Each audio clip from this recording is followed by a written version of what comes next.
Hey guys, what's up? I hope you all are doing well. So, Samsung may bring improvements to the front cameras of its upcoming flagship phones, but without any glaring innovations.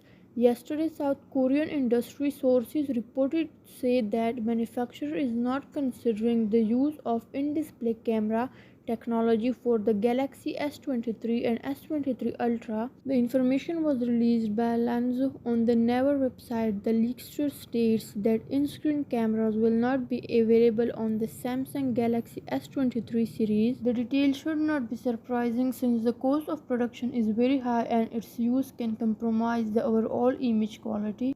On the other hand, the technology can still be featured on the Galaxy Z Fold 4.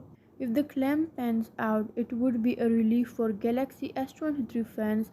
Numerous under-display camera tests on the Galaxy Z Fold 3 clearly show that the technology still needs a lot of development to deliver the same level of photography as a punch-hole lens.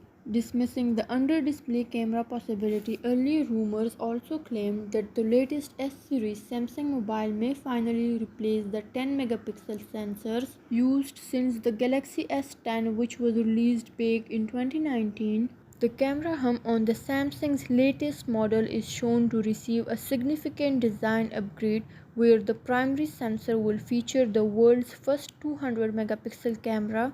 The other shooters can also be seen sitting next to the primary lens. The Galaxy S23 Ultra is expected to house a Snapdragon 8 Gen 2 chipset, which will be the latest Snapdragon will be offering. The Samsung Galaxy S23 and its Ultra version may launch in the mid first quarter of 2023. We can say anything about the authenticity of their renders. However, another aspect that catches the eye is the bold paint job.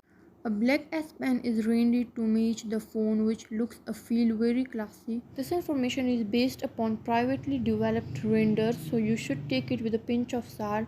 There is no official news or specification sneak peek from the manufacturer, as the Samsung Galaxy S23 Ultra is most likely still in the prototype stage. Thank you for watching.